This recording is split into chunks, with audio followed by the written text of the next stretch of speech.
Të nderuar teleshikues, përshëndetje, do të jemi bashkë për disa minuta këtu në vitrina e librit.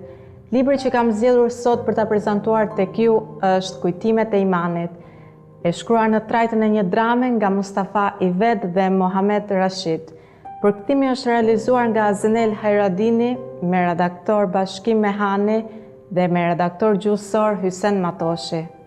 Dizajni i kopertinës është realizuar nga Fatoz Beqiri dhe printuar nga Focus Print Shkup. Botimin e këtij libri e ka realizuar Sira në Prishtinë. Autori shkruan: me emrin e Allahut, mëshiruesit, mëshirbërësit. Allahu e di, por në kohën kur e kam pranuar librin Kujtimet e Imanit, kishim punë dhe angazhime që nuk mund të përshkruhen. Mirë po, pasi e shfletova librin, gjeta aty se kishte bërë dy munde. Mundi i dhënë për raditin e serive dhe në saktësinë e tregimit në të shkruar. E lut Allahun që të gjitha këto përpjekje t'ja shpërblej, por mbi të gjitha kam gjetur të drejtën e profesorit Elbena që ka mbi neve. Sikur të mos ishte mirësia e Allahut mbi ne dhe mbi të, mundi i tij nuk do të ishin të gjitha këto rezultate. Prandaj ndjej obligim jo vetëm që ta prezantoj këtë libër, por edhe të tregoj dashurinë dhe respektin më të madh për zotërinë e këtyre kujtimeve, duke i lutur Allahun sinqerisht që të mos e privoj atë dhe ne nga xheneti. Ndërkohë që unë kam shkëputur disa fraza për të ndarë me ju të dashur teleshikues në dialogun ndërmjet nxënësve ku ata diskutojnë për çështjet e largimit nga shoqëria edhe nga e keqja.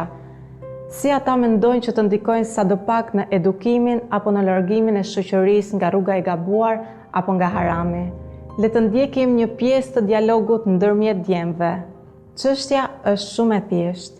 E gjithë ajo që kërkohet është që ne do t'i shkruajmë mesazhet dhe do t'u dërgojmë të gjithë atyre që bien në harame. Njëri nga djelmoshat përgjigjet: "O shoku im, kjo punë është e rëndë dhe kushton. Veçanërisht nëse dëshirojmë t'u dërgojmë mesazhet të vazhdueshme të gjithë atyre që bien në harame." Hasani i kundërpërgjigjet: Ju lutem, mos më nxitoni." Ndërkohë djaloshi tjetër shprehet se atëherë na sqaro atë që ke në mendje. Hasani fillon të shpjegojë të gjithëve se çfarë duhet të bëjmë. Ai thotë se brenda shoqërisë do të bëjmë një fond në të cilin do të kontribuojmë çdo 2 javë dhe do ta përdorim. Por mesazhet e tij do të i dërgojmë në vendet e caktuara duke mos na vërejtur. Tematika e mesazhit do të jetë duke dedikuar gjunahun e të cilit ka bërë personi. Djaloshi tjetër shprehet se sa do të kontribuojmë.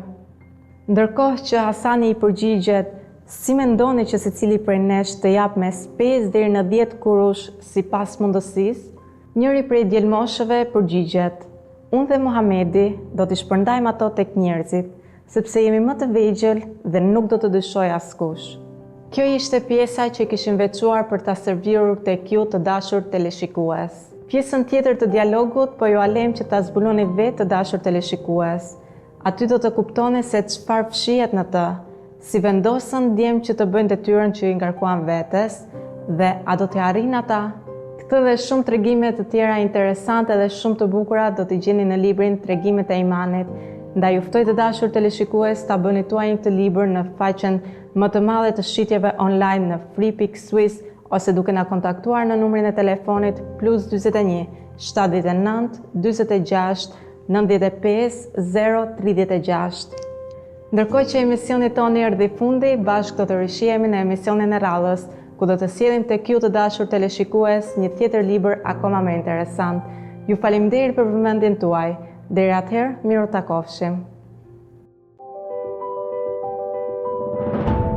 Kujtimet e Imamit, një libër I cili vjen në formën e dramës. Falënderim, porosia nga Imam Elbena, djaloshi Hasan dhe mësuesi Zehra, shoqëria e moralit dhe edukimit, largimi nga harami, tregime mbreslënse vijnë në këtë libër, si të rinjt formohen në një shoqëri e cila do të shërbejë sadopak për largimin e shokëve të tyre nga harami dhe për të shtyrë ata drejt rrugës së vetme të drejtë. Personazh mjaft karizmatik dhe edukativ. Ju ftoj ta bëni tuajin këtë libër, të kuptoni dhe të mësoni prej tij, duke klikuar në faqen tonë online free.swiss ose na kontaktoni në numrin e telefonit +41 79 46 95 036.